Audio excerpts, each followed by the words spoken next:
Λοιπόν, όλα ξεκινήσαν πριν 7 χρόνια, όταν επικαλέστηκε ο Λουμίδης ότι το μαγαζί κάνει χορύπανση.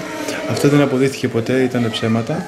Και μετά από εκεί και πέρα ξεκίνησε ένας δικαστικός αγώνας εναντίον του καταστήματος και εμένα και του Δήμου. Και με αποτέλεσμα να καταφέρει τώρα αυτή τη στιγμή το μαγαζί να το έχει φτάσει σε σημείο να κλείνει, να τελειώσει. Έχει κάνει με δικές του ενέργειες, έχει κάνει αμέτρητες καταγγελίες κατά του καταστήματος χωρίς ποτέ να έχει χορύπανση. Έχει κάνει καταγγελίες στο Υπουργείο Οικονομικών και χάθηκε το μίσθιο μετά από 60 χρόνια από το Δήμο και πήγε στο Δημόσιο, οπότε έχασε την ίσπραξη του ενοικίου. Έχει κάνει παρεμβάσεις μέσα στο Υπουργείο Εσωτερικών και στις τελευταίες δημόσιας διοίκησης και γενικότερα πιέζουν το κατάστημα να κλείσει με δικές του ενέργειες. Έχει κάνει πολλά δικαστήρια τα οποία ενώ ήταν να τα χάσει επειδή είχε μέσον, τα έχει κερδίσει όλα κατά του καταστήματος και φτάσαμε σε αυτό το σημείο τώρα να μην μπορεί να κάνει κανείς τίποτα. Βέβαια, ο Δήμος σε όλα αυτά τα έγγραφα που έκανε τότε, αυτός ο Λουμίδης δεν έχει κάνει κάποια ενέργεια για να αποκρούσει όλα αυτά τα έγγραφα. Με αποτέλεσμα ο Λουμίδης να ταΐζεται συνέχεια με έγγραφα, τα οποία κανένας δεν πρόσβαλε και τώρα φτάσαμε στο σημείο μετά τα δικαστήρια να έχει φτάσει το θέμα στο απροχώρητο αυτή τη στιγμή. Το μαγαζί αυτή τη στιγμή είναι εφοδιασμένο με νέα άδεια, είναι τακτοποιημένο, νομοποιημένο με τους νόμους περί αυθαιρέτων, λειτουργεί ως αναψυκτήριο 70 έτη και παρόλα αυτά, ενώ έχει όλα αυτά υπέρ του, συνεχώς από τα Υπουργεία αλλά και από τα δικαστήρια χάνει. Αυτός όλος ο αγώνας που έχει κάνει ο Λουμίδης εναντίον του καταστήματος και των εγκαταστάσεων έχει ως αποτέλεσμα να προσπαθεί να χαθεί ο τουρισμός από την Κάριστο, που ουσιαστικά ο χώρος αυτός είναι πόλος έλξης για πολλούς τουρίστες και Αθηναίους κατά τους τερινούς μήνες.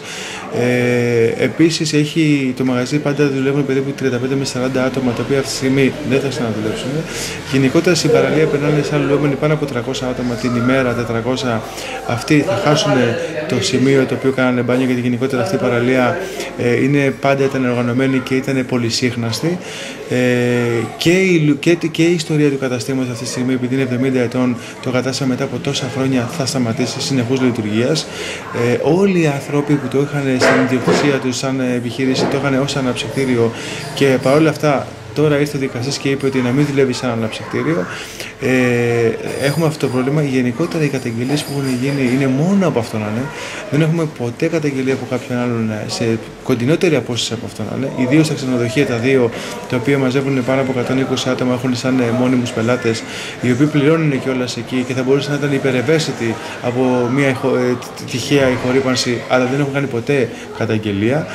Και έχουμε γενικότερα πάρει επιβεβαιώσεις από 1.800 με 2.000 άτομα ότι το κατάστημα είναι καλό και πρέπει να είναι ανοιχτό και να είναι στην Κάριστο, να είναι στη θέση του. Έχουμε και άλλες πάρει υπογραφές από πολυκατοικίες, οι οποίες βεβαιώνουν ότι δεν έχουμε, σε πολύ κοντινότερη απόσταση από αυτόν, οι οποίες βεβαιώνουν ότι δεν υπάρχει χορύπανση από το κατάστημα αυτό, αλλά έχουμε το μόνο, σε μεγαλύτερη απόσταση από όλους τους υπόλοιπους, ο οποίος κάνει ασταμάτητες καταγγελίες.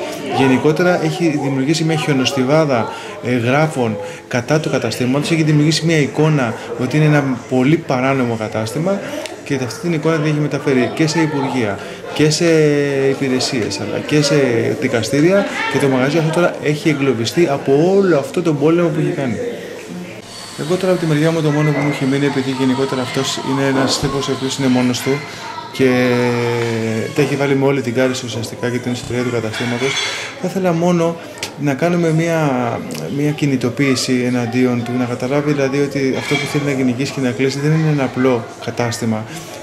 Είναι εγκαταστάσεις του Δήμου, οι οποίοι παρέχουν υπηρεσίες σε λουόμενους, σε παιδάκια, σε μεγάλους ανθρώπους, σε εργαζόμενους, σε νεολαία, σε τουρίστες, ότι να καταλάβει ότι να μην κυνηγάει ένα τέτοιο μαγαζί, δεν είναι απλά ένα μαγαζί τυχαίο. Και αν μπορούσαμε να κάνουμε μια κινητοποίηση όσο μπορούμε περισσότεροι για να πάμε προς τα εκεί και να διαμαρτυρηθούμε ειρηνικά βέβαια, αλλά να καταλάβουμε να καταλάβουμε και τι θέλει και να βρούμε μια λύση ούτως ώστε το κατάστημα να μείνει ανοιχτό και αυτός δεν ξέρω αν θέλει τώρα τη μουσική, αν τον ενοχλεί η μουσική, αν θέλει να κοιμάται χωρίς να ακούει τίποτα ή αν έχει κάποιο άλλο προσωπικό συμφέρον, να δούμε τι γίνεται. Εγώ δηλαδή θα καλούσα και αν μπορούσαν όσοι με γνωρίζουν και το κατάστημα να έρθουν να με βοηθήσουν να μπορέσουμε να κάνουμε μια κινητοποίηση εναντίον αυτού του ανθρώπου, το οποίο θεωρώ, δεν ξέρω, ότι πληρώνω ότι πρέπει να βγει ανεπιθύμητος.